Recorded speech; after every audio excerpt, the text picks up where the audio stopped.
Hello सांग माने good morning केमिति अछंती आशा करछि समस्ते बहुत भलरे थिबे।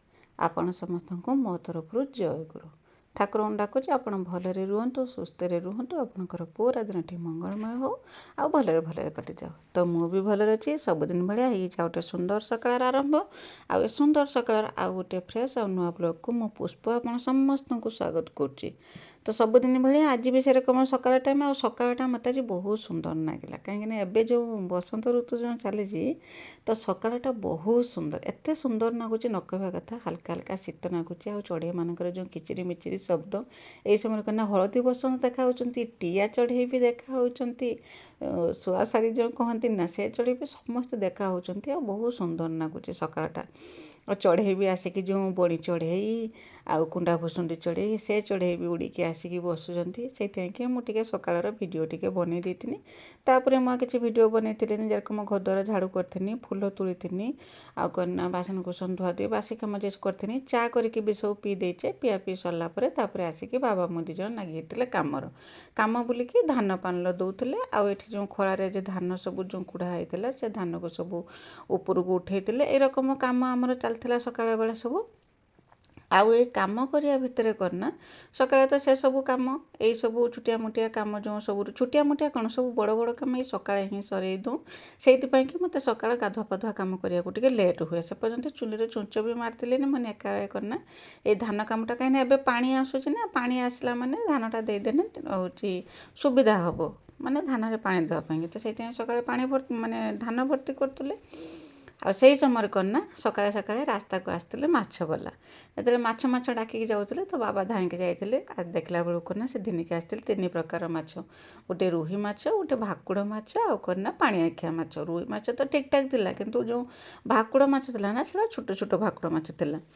ତ ମୋତେ ଡାକିଥିଲେ କ'ଣ କି ମାଛ ନେବା ତ ମୁଁ କହିଥିଲି ପାଣି ଆଖିଆ ମାଛ ଆନେ ସେ ଯେଉଁ ରୋହି ଭାକୁଡ଼ ମାଛ ଆନେ ଗୋଟେ ଥରକର ସରିଯିବ କିନ୍ତୁ ଏ ପାଣି ଆଖିଆ ମାଛ ଆନେ 2 ଥର ହେବ ସେଇଥିପାଇଁକି ମୁଁ କହିଲି ପାଣି ଆଖିଆ ମାଛ ଆଣ ମାଛ ଯାଇକି କିଣିକି ଆଣିଲି କିଣିକି ଆଣିକି ଏଠି ନା ବାବା ଯାଇଥିଲେ ପଇସା ଦେବା ପାଇଁକି ମୁଁ ବସିଗଲି ମାଛ କିଣିବା ପାଇଁକି କାହିଁକିନା ଗାଧୋଇବା ପୂର୍ବରୁ ଏସବୁ କାମ ସରେଇଦେଲେ ଟିକେ ଭଲ ହେବ ତାପରେ ଛୁଆ ବି ଆସିକି ଟ୍ୟୁସନ୍ରୁ ପହଞ୍ଚିଲେ ମୁଁ କହିଲି ଆଜି ମାଛ ଭଜା କରିଦେଲେ ପଖାଳ ଖାଇଦେବ ନା ସେମାନେ ବି ରାଜି ହେଲେ ହଁ ମାଛ ଭଜା କଲେ ପଖାଳ ଖାଇଦେବା। ତ ଭାଇ ବି ଛକକୁ ଯାଇଥିଲେ ଭାଇ ଅଛନ୍ତି ସକାଳେ ରୁଟି ହେବ ତରକାରୀ ହେବ ତା ସାଙ୍ଗରେ ମାଛ ଭଜା ଖାଇକି ପଖାଳ ବି ଖିଆଯିବ ତ ଜାଣିପାରୁଥିବେ କେତେ କାମ ଏପର୍ଯ୍ୟନ୍ତ ମୁଁ ଗାଈ ପାଖକୁ ବିଲକୁଲ ବି ଯାଇନାହିଁ ଆଉ ଚୁଲିରେ ଛୁଞ୍ଚ ବି ମାରିନାହିଁ କାହିଁକିନା ମୁଁ କହିଲି ଏକାଳେ ଏଇଠି ମାଛ କେଳେଇଦେବି ମାଛ କେଳେଇ ଦେଇକି ଚୁଲିରୁ ପାଉଁଶ କାଢ଼ିକି ଛୁଞ୍ଚ ମାରିଦେମି କାଢ଼ିଦେଇ ସାରିଲା ପରେ ଏଠି ମାଛ ଜାଗାରେ ତ ଛୁଞ୍ଚ ମରାଯିବ ସବୁ କାମ ସରେଇଦେମି ସରେଇ ସାରିକି ଯିମି ଗାଈ ଧୋଇଁବା ପାଇଁକି ଗାଈ ଧୋଇମି ଗାଈ ଧୋଇଁକି ଆସିକି ଗାଧୁଆ ପାଧୁଆ କରିମି ତ ଭାବିପାରୁଥିବେ କେତେ ସମୟ ମୋତେ ପାଖାପାଖି 9ଟା ବାଜିଯାଇଥିଲା ଗାଧୋଇକି ଆସିଲା ବେଳକୁ କାହିଁକିନା ମାଛ କେଳେଇ ସେଇଠି ଟିକେ ସମୟ ଲାଗିଯାଇଥିଲା। ତ ମୋ ଭିଡ଼ିଓରେ ଏମିତି ଯୋଡ଼ି ହେଇକି ରହିଥାନ୍ତୁ ଭିଡ଼ିଓକୁ ଆରମ୍ଭରୁ ଶେଷ ପର୍ଯ୍ୟନ୍ତ ଦେଖନ୍ତୁ ବିଲକୁଲ ବି ସ୍କିପ୍ କରନ୍ତୁନି ଆଉ ମୋ ଭିଡ଼ିଓରେ କିଛି ବି ଯଦି ଆପଣଙ୍କୁ ପସନ୍ଦ ଆସୁଥାଏ ତ ମୋ ଚ୍ୟାନେଲକୁ ସବସ୍କ୍ରାଇବ୍ କରିକି ଭିଡ଼ିଓକୁ ଲାଇକ୍ ଟିକେ କରିଦେବେ ଆଉ ଛୋଟ ସ୍ନେହ ଭରା କମେଣ୍ଟରେ ମୋ ପାଇଁ ଲେଖିଦେବେ ଯେ ମୋ ଭିଡ଼ିଓ ଆପଣଙ୍କୁ କେମିତି ଲାଗୁଛି ବୋଲିକି ଆଉ କେହି ଯଦି ନୂଆ କରିକି ମୋ ଭିଡ଼ିଓ ଦେଖୁଛନ୍ତି ପ୍ରଥମେ ମୋ ଚ୍ୟାନେଲକୁ ସବସ୍କ୍ରାଇବ୍ କରିଦିଅନ୍ତୁ ଯାହାଦ୍ୱାରା କି ମୁଁ ଯେତେବେଳେ ବି ଭିଡ଼ିଓ ଛାଡ଼ିବି ସର୍ବପ୍ରଥମେ ଆପଣ ହିଁ ମୋ ଭିଡ଼ିଓ ଦେଖିପାରିବେ। ତ ତାପରେ କନା ଗାଧୋଇ ପାଧୋଇକି ଆସିକି ଠାକୁର ପୂଜା ସରେଇ ଦେଇଥିଲି ସରେଇ ଦେଇକି ଚାଲିଯାଇଥିଲି ସିଧା ଯାଇଥିଲି ଗ୍ୟାସ୍ ପାଖକୁ ରୁଟି ତରକାରୀ ବନେଇବା ପାଇଁକି ରୁଟି ତରକାରୀ ସେଠି ବନେଇ ଦେଇଥିଲି ବନେଇ ଦେଇ ସାରିକି ମୁଁ ସିଧା ପଳେଇ ଆସିଲି ଚୁଲି ପାଖକୁ ତ ଦେଖିପାରୁଥିବେ ସମୟ ସେଇ 9:30 ପାଖାପାଖି ହେବ ଚୁଲି ପାଖରେ କେତେ ଖରା ଏଇ ଖରାରେ ବସିକି କନା ମୁଁ ମାଛ ରାନ୍ଧିମି ଆଜି ବିଶ୍ୱାସ କରନ୍ତୁ ମୁଁ ଆଜି ବେଶୀ କିଛି ତରକାରୀ ବି କରିଦେଲିନି ଯେ ମାନେ ଯାହା ତରକାରୀ ଥିଲା ସେଇଥିରେ ଆଡ଼ଜଷ୍ଟ କରିଦେଇଥିଲି କାହିଁକିନା ଏତେ ଖରା ପଡ଼ିଥିଲା ଯେ ମାନେ ସେଠି ରୋଷେଇ କରି ଆଜି ବହୁତ ଜୋରସେ ଖରା ହେଇଥିଲା ଯେ ସେଠି ବସିକି ରୋଷେଇ କରିବା ମୋ ପାଇଁକି ବହୁତ ମୁସ୍କିଲ ହେଉଥିଲା।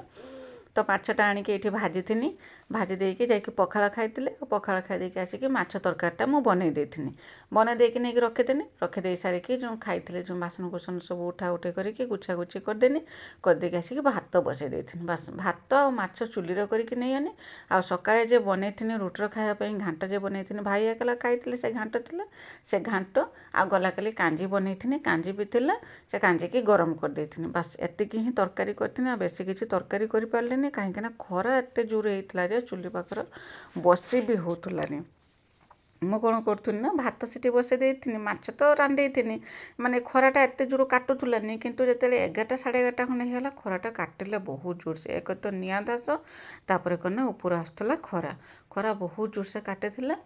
ତ ସେଥିପାଇଁ କି ମୁଁ ଭାତ ବସାଇଦେନି, ଭାତ ବସାଇ ଦେଇକି ପୁଣି ଆସିକି ଘର ଭିତରେ ବସିନି, ପୁଣି ଚାଉଳ ପନ୍ଦେନି, ଚାଉଳ ପନ୍ଦେଇକି ପୁଣି ଆସିକି ଘର ଭିତରେ ବସିନି, ଏଇରକମ କରିକି ଭାତଟା ରାନ୍ଧିକି ଧିନି ଆସିଥିନି। ଆଉ ସକାଳେ ତ ତରକାରୀ ରାନ୍ଧିଥିନି ଥିଲା, କାଞ୍ଜି ଥିଲା, ତାକେ ନଗେଇକି ଆମେ ସମସ୍ତେ ଦ୍ୱିପହରେ ଖାଇ ଦେଇଥିଲେ। ବାସ୍ ଏମିତି ରୋଷେଇବାସ ମୋର ସରିଗଲା।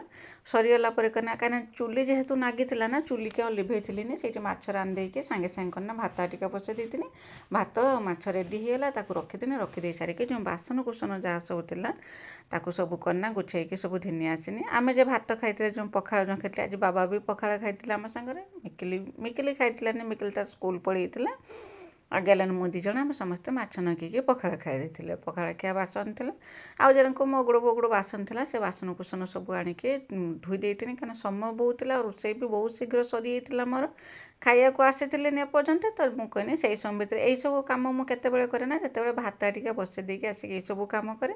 ଯଦି ସମୟ ମିଳେ, ଯଦି ସମୟ ନ ମିଳିଲା ତ କ'ଣ କରେ ନା, ତାକୁ ରଖିଦିଏ, ଦ୍ୱିପହରେ ଖିଆପିଆ ସରିଲା ପରେ ଏକା ସାଙ୍ଗରେ ବାସନ ମାଜିଦିଏ, ଏରକମ କରେ। ତ ଆଜି ରୋଷେଇବାସ ସରିଲା ପରେ ମୋତେ ସମୟ ମିଳିଲା ପରେ ମୁଁ ଆସିକି ଏଗୁଡ଼ା ସବୁ କରିନା ଧୁଆଧୁଇ କରିଦେନି, କରିଦେଇକି ରଖିଦେଇକି ଲୁଗାପଟା ବି ଶୁଖେଇଥିନି, ତାକୁ ତୁଳିକି ଆଣିନି। ଲୁଗା ବି ବାବା ମାନେ ମାଢ଼ିଏ ଲୁଗା ବାବା ସଫା କରିଥିଲେ, ତାକୁ ବି ନେଇକି ଶୁଖେଇନି। ଆଉ କରିନା ବୋତଲ ଧିନିକି ଆସିଥିନି ପାଣି ଭର୍ତ୍ତି କରିବା ପାଇଁ କି। ଶୀତ ଦିନରେ କରିନା ଏତେ ପାଣି ଭର୍ତ୍ତି ହେଲାନି, ଯେହେତୁ ଏବେ ଟିକେ ଗରମ ଲାଗିଲାଣି ଟିକେ, ତ ପାଣି ଏଇଖିଣା ପ୍ରବଳ ଖର୍ଚ୍ଚ ହେଉଛି। ଶୀତ ଦିନରେ କରିନା ଥରେ ଭରିକି ନେଇଗଲେ ପୁରା ଦିନ ସାରା ଚାଲିଯାଏ। ଏବେ କିନ୍ତୁ ଥରେ କି ଦିନ 2 ଥର ଲେଖା ପାଣି ଭରିବାକୁ ପଡ଼ୁଛି। ତ ମାନେ ଖରା ଯେତେ ବଢ଼ିବ ପାଣିର ମାତ୍ରାଟା ସେତେ ବଢ଼ିବ ପିଇବା ପାଇଁକି। ଶୀତ ଦିନ ଟିକେ କମ୍ ଖର୍ଚ୍ଚ ହେଉଥିଲା, ବାସ୍ ଏଇରକମ। ତ ବାସନ କୁସନ ଧୁଆଧୁଇ କରିକି ପାଣି ଆଣିକି ଘର ରଖିଦେଇଥିନି, ରଖିଦେଇକି ତାପରେ ଆସିଥିନି କିନା ଲୁଗାପଟା ତୁଳିବା ପାଇଁକି। ଲୁଗାପଟା ତୁଳିକି ନେଇଯିମି, ଏ ନା ସକାଳେ ଶୁଖେଇଥିନି ମୁଁ ଏ ଲୁଗା ସବୁ, ଆଉ ମୁଁ ତ ତାର କିଛି ଭିଡ଼ିଓ ବନେଇ ପାରିଥିଲିନି। ଆଉ ଲୁଗାପଟା ତୁଳିକି ନେଇକି ରଖିଦେମି, ତାପରେ କନା ବାବା ଯେ ଲୁଗା ସଫା କରିଛନ୍ତି ସେ ଲୁଗା ଗୁଡ଼ାକ ସବୁ ଆଣିକି ଶୁଖେଇଦେମି, ଶୁଖିଯିବ। ଆଉ ଖରା ପ୍ରବଳ ଖରା ଆଜି ହେଇଥିଲା, ପୁରା ମୁଣ୍ଡ ଫଟା ଖରା ହେଇଥିଲା। ସକାଳେ ଟିକେ ମାନେ କୁହୁଲା ପାଗ କରୁଛି, କିନ୍ତୁ ମାନେ ହେଇଗଲା ବେଳକୁ 8ଟା 9ଟା ହେଲାକୁ ଖରା ଆସୁଛି। ତ ଖରା କାଟୁଥିଲାନି ଆଜି, କିନ୍ତୁ ମୋତେ ତ ମୁଁ ବିଶେଷ କରି ମୋ କଥା କହୁଛି, ମୋତେ କିନ୍ତୁ ଖରା ବହୁତ ଜୋରସେ କାଟୁଥିଲା। ତ ଏମିତି ଭାବରେ ମୋ ଦିନଟି କଟିଥିଲା। ମୁଁ ତ ଆଉ ବେଶୀ କିଛି ଭିଡ଼ିଓ ବନେଇ ପାରୁନାହିଁ କାମର ବ୍ୟସ୍ତତା ଯୋଗୁରୁ। କ'ଣ କରିମି, ଏତେ ପରିଶ୍ରମ ହେଉଛି ଯେ ଥକା ହେଇଯାଉଛି, ମାନେ ଭିଡ଼ିଓ ବନେଇବା କଥା ବିଲକୁଲ ବି ଇଚ୍ଛା ହେଉନି। ଯେହେତୁ ସକାଳ ପୂର୍ବରୁ କାମରେ ନାଗିଛି, ଗୋଟେ ସେକେଣ୍ଡ ବି ମୋତେ ଫୁର୍ସତ ନାହିଁ, କିନ୍ତୁ ମୁଁ ତାର ଭିଡ଼ିଓ ବନେଇ ପାରିଲିନି, କାହିଁକିନା କାମରେ ବ୍ୟସ୍ତ ରହିଲା ବେଳକୁ ନା ଭିଡ଼ିଓ କଥା ବିଲକୁଲ ବି ମନକୁ ଆସୁନାହିଁ। ତ ଲୁଗା ଶୁଖେଇ ଦେଇକି ଆସିଥିନି, ଆସିକି ଘର ଦ୍ୱାର ଖରକା ପୁରକା ସବୁ କରିଥିନି, କରିଦେଇ ସାରିଲା ପରେ ସମସ୍ତେ ଗାଧେଇ ପାଧେଇ ଆସିଥିଲେ ଖାଇବା ପାଇଁକି। ତ ସମସ୍ତଙ୍କୁ ଖାଇବାକୁ ଦେଇ ଦେଇଥିନି, ତାପରେ ମୁଁ ବସିଥିନି ଖାଇବାକୁ। ତ ଦେଖିପାରୁଥିବେ ଭାତ ତରକାରୀ ବାଢ଼ିକି ଧିନି ଆସିଛି। ତ ଗରମ ଗରମ ଭାତ ସାଙ୍ଗକୁ ଦହି କାଞ୍ଜି, ବାସି ଦହି କାଞ୍ଜି ବହୁତ ଟେଷ୍ଟି ଲାଗେ। ମାନେ ଦହି କାଞ୍ଜିଟା ଆଜି ବନେଇକି ତା ପରଦିନ ଖାଇନେ ବହୁତ ସ୍ୱାଦିଆ ଲାଗେ ଦହି କାଞ୍ଜି। ଆଉ ତାପରେ କନା ମାଛକୁ ତାକୁ କନା ମସଲା ଦେଇକି ଫ୍ରାଏ କରିଦେଇଥିଲି, ବାସ୍ ଏତିକି ହିଁ। ତ ଦ୍ୱିପହର ଖିଆ ଆମର ହେଇଯାଇଥିଲା। ହେଇସାରିଲା ପରେ ଆଉ ଏବେ କନା ବେଳୁଳି ଫୁର୍ସତ ଅଛି, ଗଛରେ ପାଣି ଦିଆ ହେଉଛି, ଗାଈ ଆସୁଛି, ଗାଈ ବନ୍ଧା ହେଉଛି, ପୁଣି ଖିଆପିଆ ସରିଲା ପରେ ସେ ବାସନ କୁସନ ସବୁ ଧୁଆଧୁଇ, ଏଇରକମ ବେଳୁଳି ତ ବହୁତ ସାରା କାମ ରହୁଛି।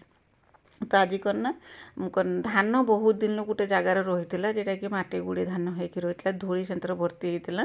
ତ ମୁଁ ଆଜି କନା ସେ ଧାନକୁ ଆଣିଥିନି, ମାନେ ଧାନକୁ ସବୁ ପାଛଡ଼ା ପାଛୁଡ଼ି କରିକି ବାଗେଇକି ରଖିଦେନି କନା ସବୁ ଧାନ ଯେଉଁ ଉଷା ହେବ ସେଇଥିରେ ଲାଗିଯିବ।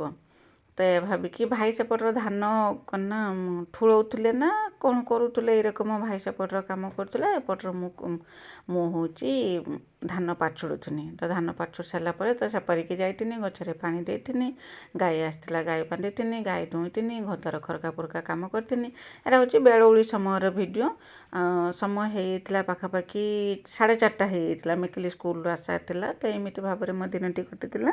ଆଉ ଗଲା ଭିଡ଼ିଓରେ କରିନା डॉली दीदी, स्नेहलता दीदी, जयंती दीदी, अपराजिता दीदी, विजयलक्ष्मी अपा, विजयलक्ष्मी दीदी समस्ते बहुत सुंदर सुंदर कमेंट लिखते नुआ करके कमेंट आना मम किचन क्वीन बोलिकी से कमेंट लिखते तो आप समस्त को मो तरफ बहुत बहुत धन्यवाद। विशेष करके जे नुआ करके जे भौणी मोर कमेंट कर मो भिडियो बहुत बहुत हृदय सहित बहुत बहुत धन्यवाद जे मो भिडियो देखिकी मो कथा रखिकी मो भिडियो कमेंट लिखिं यही रकम कमेंट लिखतु मो मनोबल बढ़ातु मत बहुत खुशी लगुच। आ लाइक टे तो निश्चय दिंतु लाइक दबा कथा बिल्कुल भी भूलतुनि कहीं से बिल्कुल भी पैसा पड़ेनि। तो आज रोचे बाय बाय जय गुरु।